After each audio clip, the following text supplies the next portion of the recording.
আসসালামু আলাইকুম রহমতুল্লাহি ওয়া বারাকাতু। কাছে এবং দূরে যে যেখানে বসে আমার এই ভিডিওটি দেখতেছেন সবাইকে জানাচ্ছি আসসালামু আলাইকুম রহমতুল্লাহি ওয়া বারাকাতু। প্রিয় ভাইরা, আমি একজন যৌন কবিরাজ। যৌন সমস্যা নিয়ে যারা ভুগতেছেন, আমার এই চ্যানেলে যৌন সমস্যা নিয়ে অনেকগুলো ভিডিও তৈরি করা আছে। আপনি যদি সেই ভিডিওগুলো দেখতে পারেন তাহলে আপনার অনেক উপকার হবে বলে আশা করছি। প্রিয় ভাইরা, আজকে আমার আলোচনার বিষয় হচ্ছে যাদের লিঙ্গ বাঁকা, এই বাঁকা লিঙ্গটাকে সোজা করতে চাচ্ছেন এবং ছোট লিঙ্গটাকে মোটা এবং লম্বা করতে চাচ্ছেন।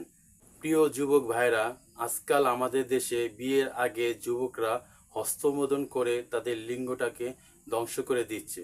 দেখুন, হস্তমোদন করলে সাময়িক সময়ের জন্য আপনি আনন্দ পেতে পারেন, কিন্তু ভবিষ্যতে আপনার এই প্যানিসটা অনেক ক্ষতির ভিতরে পড়তে পারে এবং কি বিভিন্ন রোগও হতে পারে। তাই হস্তমোদন যারা করেন, তো এই অভ্যাসটা খুব বাজে একটা অভ্যাস। এটা পরিত্যাগ করার চেষ্টা করবেন। এই হস্তমোদন করার কারণেই আপনার লিঙ্গটা কিন্তু বাঁকা হয়ে গেছে এবং চিকন হয়ে গেছে। আমাদের দেশে অনেক যুবকের দেখা যায় বডি গাড়ি ভালো, উচ্চা লম্বা, স্বাস্থ্য ভালো, কিন্তু তাদের লিঙ্গটা একদম ছোট।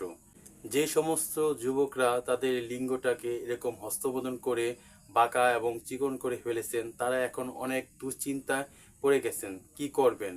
বিভিন্ন ধরনের ওষুধ খাওয়ারও তারা পরামর্শ নিচ্ছেন। দেখুন, আপনি যদি ঘরোয়াভাবে পদ্ধতি নিয়ে আপনার এই সমস্যা দূর করতে পারেন তাহলে এটা সবচেয়ে ভালো বুদ্ধিমানের কাজ হবে। প্রিয় যুবক ভাইরা, আমি একজন যৌন কবিরাজ। তো আজকে আমি আপনাদের কয়েকটা ফর্মুলার কথা বলবো। যদি এই ফর্মুলাটা মেনে আপনি নিয়মিত 1 মাস এই ফর্মুলাটা মেনে আপনার লিঙ্গটারে যদি পরিচর্যা করতে পারেন, তবে আশা করছি আপনার এই সমস্যা একেবারেই দূর হয়ে যাবে। তার জন্য অবশ্যই সর্বপ্রথম আপনাকে হস্তবোধন করাটা পরিত্যাগ করতে হবে। আপনি কানে ধরে বলেন আপনার কখনোই হস্তবোধন করবেন না, কারণ হস্তবোধন আসলে মারাত্মক একটা ক্ষতিকর যৌবন শক্তি বা সেক্সের জন্য।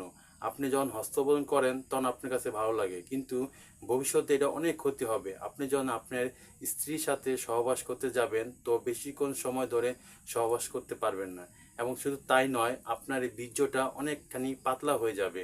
আপনার কোনো কিছু দেখলেই আপনার লিঙ্গের গোড়া থেকে বীর্য পিলপিল করে বের হতে থাকবে, শুধুমাত্র এই হস্তবোধন করার জন্য। তাই আগেই আপনার এই হস্তবোধনটা পরিত্যাগ করতে হবে। প্রিয় ভাইরা, আজকে আমি কয়েকটা মালিশের কথা বলবো। কয়েকটা উপাদান দিয়ে যদি আপনি নিয়মিত 1 মাস ধরে এই মালিশটা করতে পারেন তবে অবশ্যই আপনার এই সমস্যা দূর হবে। কারণ আপনার যে সমস্যা, লিঙ্গর যে বাঁকা হয়ে গেছে, এটা একদিন আর 2 দিনে এটা আর সমাধান হবে না বা রোগটা ভালো হবে না। এই জন্য আপনাকে বেশ কিছুদিন সময় দিতে হবে। যদি সময় দিতে পারেন, ধৈর্য ধরে যদি আপনি এই মালিশটা ব্যবহার করতে পারেন, এবং কিভাবে মালিশটা ব্যবহার করবেন সেটাও বলে দিচ্ছি।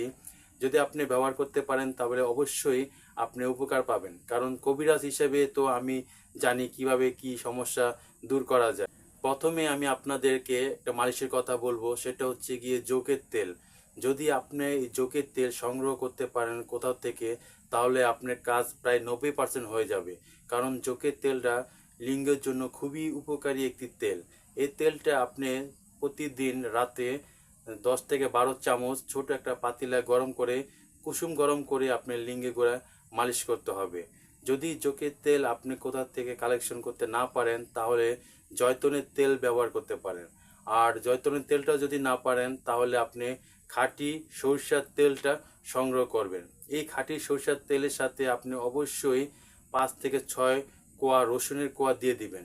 এই রসুনের কোয়া এবং সরিষার তেল একসাথে গরম করে আপনি নেবেন। প্রতিদিন রাতে আপনি শোয়ার আগে অবশ্যই আধা ঘন্টা সময় ধরে আলতো আলতোভাবে আপনার লিঙ্গের গোড়াটাকে মালিশ করবেন। মনে রাখবেন, লিঙ্গের গোড়ায় বেশিক্ষণ বেশি যাতাযাতি দিয়ে মালিশ করা যাবে না, কারণ উপকারের চেয়ে বরঞ্চ পরে ক্ষতি হতে পারে। তাই লিঙ্গের গোড়ায় আপনি অবশ্যই আলতো আলতোভাবে এই মালিশটা করে যাবেন। আপনি নিয়মিত 1 মাস করে দেখুন, অনেকটাই উপকার হবে। তবে হ্যাঁ, হস্তমোদন কিন্তু করা যাবে না। প্রিয় যুবক ভাইরা, একটি ভিডিও বানাতে অনেকখানি পরিশ্রম হয়। তো ভিডিওটি যদি আপনার কোনো উপকারে হয়ে আসে তাহলে একটি লাইক করে দিবেন এবং চ্যানেলটিকে সাবস্ক্রাইব করে আমার পাশেই থাকবেন, এবং কমেন্ট বক্সে জানিয়ে দিবেন ভিডিওটি কেমন হয়েছে বা আপনি কেমন উপকার পেয়েছেন, তো বিস্তারিত। তো আমি প্রতিদিনই যৌন সমস্যা নিয়ে ভিডিও ইউটিউবে আপলোড করে থাকি। তো সবাই ভালো থাকবেন, সুস্থ থাকবেন। আসসালামু আলাইকুম রহমতুল্লাহি ওবারাকাতু।